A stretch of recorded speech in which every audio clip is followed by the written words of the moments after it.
প্রথমেই আমি ডিম আর আলুটাকে ভালো করে সিদ্ধ করে নিয়েছি। দেখুন আমি খোসা সমেত আলু সিদ্ধ করে নিয়েছি।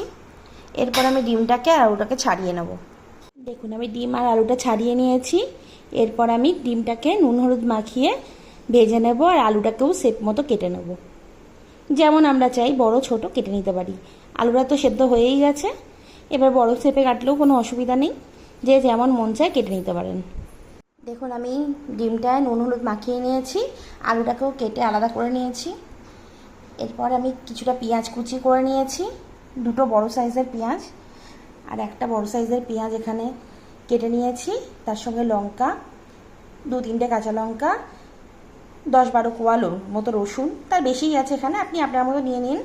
আর কিছুটা আদা আর একটা টমেটো, মাঝারি সাইজের টমেটো নিয়ে নিয়েছি। এটা আমি পেস্ট করে নেব। এর সঙ্গে আমি 2-4টে কাঁচা শুকনো লঙ্কা নিয়েও পেস্ট করে নেব। প্রথমেই আমি কড়াইয়ে কিছুটা সর্ষের তেল নিয়ে নেব।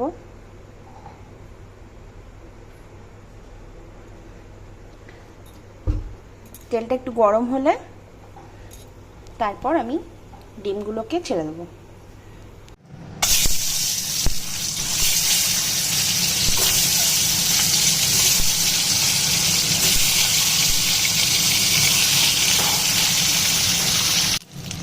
ডিমটা আমি খুব ভালো মতো ভেজে নিয়েছি।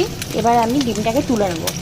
এখানে আমি নিয়েছি একটু সাদা জিরে, দারচিনি, এলাচ, লবঙ্গ, তেজপাতা, 2টো শুকনো লঙ্কা চিড়ে নিয়েছি।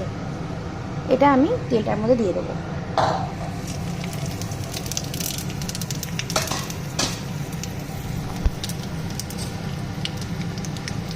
সামান্য একটু চিনিও দিয়ে দেবো।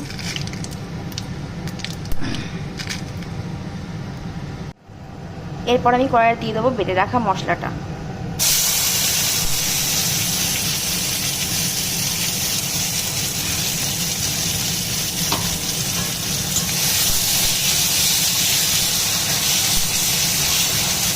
এরপর আমি দিয়ে দিচ্ছি মশলা ধোয়া জলটা। মশলাটা একটু নেড়ে চেড়ে নেব, হতে দেবো কিছুক্ষণ।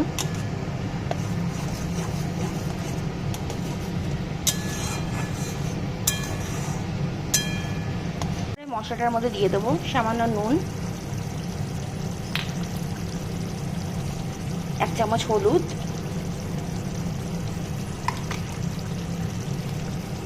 1 চামচ কাশ্মীরি লঙ্কা গুঁড়ো।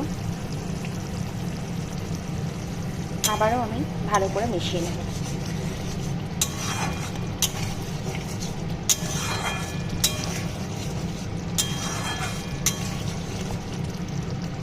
আমি এখানে নিয়ে নিচ্ছি 1 চামচ জিরে গুঁড়ো। এরপর আমি দিয়ে দেবো এর মধ্যে সেদ্ধ করে রাখা আলুটা। ভালো করে মিশিয়ে নেব।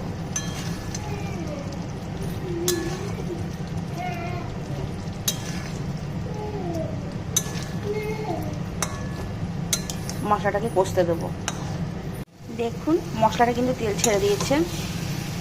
এখন আমি এর মধ্যে দিয়ে দেবো সামান্য উষ্ণ গরম জল।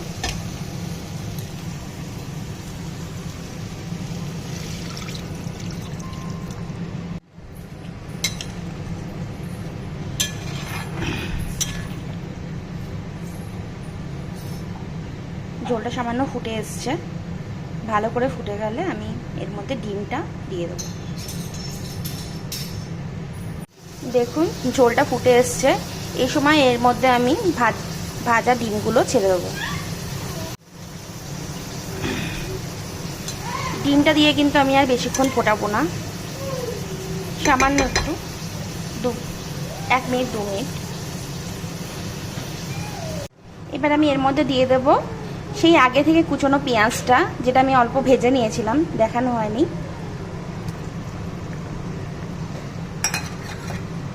আর দিয়ে দেবো একটু গরম মশলা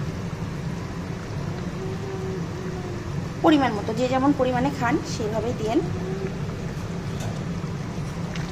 আমি এটা মিশিয়ে নেব। এবার আমি গ্যাসটাকে অফ করে দেবো।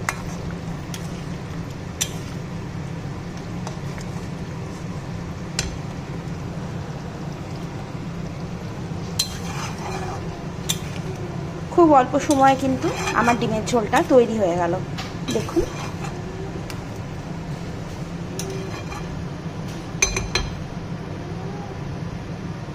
এবার আমি এখানে ডিমের ঝোলটা বেড়ে নেব।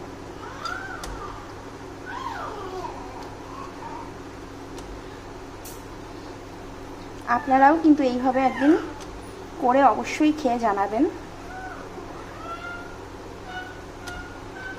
খুব ঝটপট ইজি রেসিপি।